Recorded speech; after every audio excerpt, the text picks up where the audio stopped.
안녕하세요. 우리나라 유통기환 2분 컷입니다. 벌써 금요일이에요. 너무 힘든 한 주를 보냈습니다.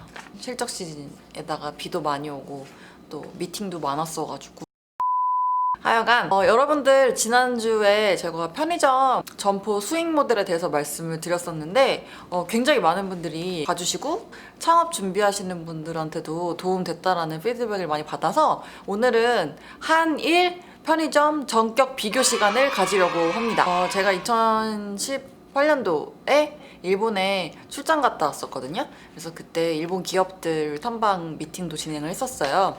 화미리마토, 저희 패밀리마트하고 미팅했던 내용 기반으로 해서 일본 편의점 업종 상황은 좀 어떤지 한국과 비교해서 말씀을 드리도록 하겠습니다. 뭐 궁금한 게 많으실 것 같은데 제가 총 5가지로 정리를 해서 하나하나씩 짚어드리도록 할게요. 1번, 더 출점할 수 있을까? 제일 궁금하신 부분일 것 같아요.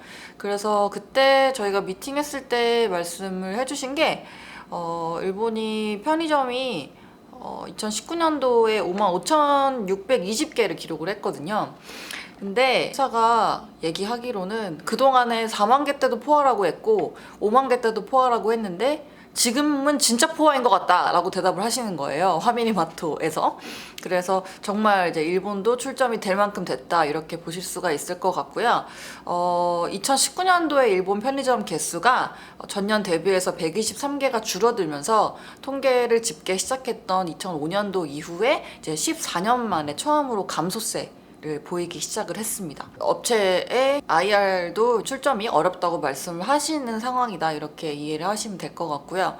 그럼 우리나라는 어떻냐? 우리나라가 지금 2019년도 10월 기준으로 각 업체별로 이제 점포 수를 합산했을 때 한 44,000개 정도로 편의점 점포 개수를 보고 있습니다. 근데 사실 여러분들 보시면은 최근에 막 같은 건물에 막 2개 브랜드 점포가 동시에 막 있고 막 이런 것들 뉴스에서 보셨을 거잖아요.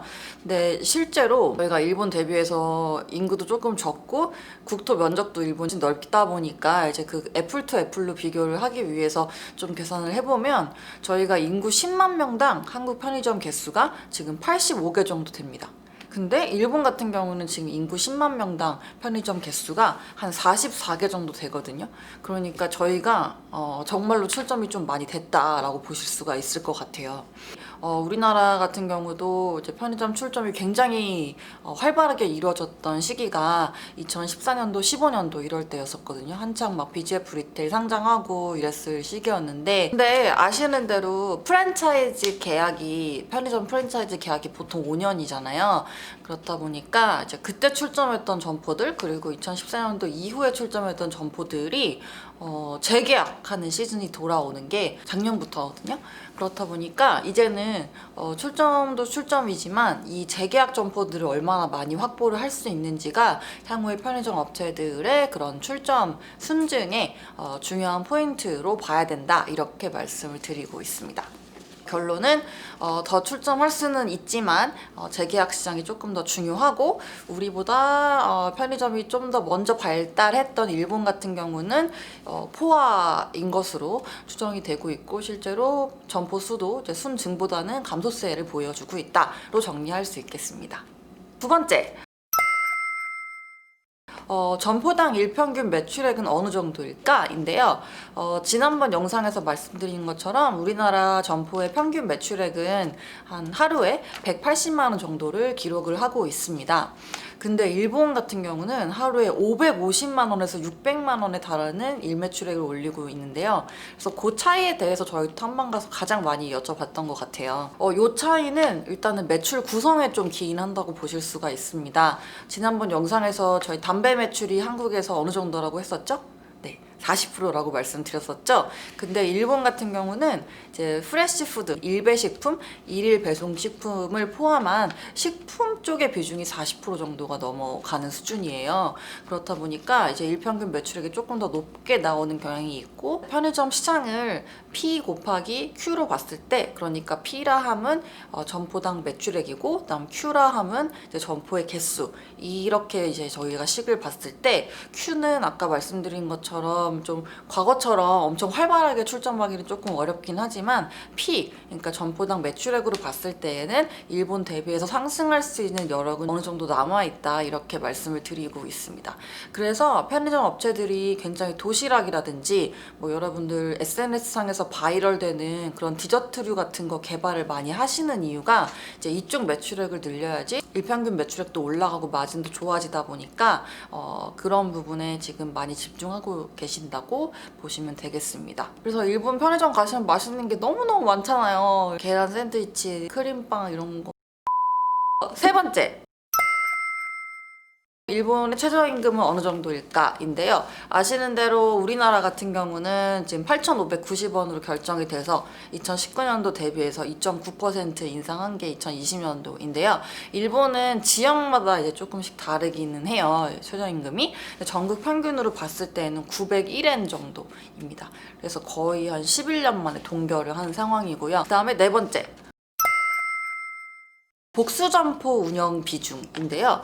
저희 지난번 올렸던 영상에서 편의점 점포 수익 모델 말씀을 드리니까 꽤 많은 분들이 댓글로 이제 요새는 한 분이 여러 점포를 운영하시는 분들이 많다, 이렇게 말씀 주신 분들이 있었거든요. 근데 실제로 이게 이제 복수점포 비중이라고 하는데 우리나라 같은 경우는 이제 2019년도 8월 기준으로 봤을 때 복수점포 운영 비중이 각 업체마다 조금씩 다르긴 하지만 22%에서 30% 정도 차지를 하고 있습니다.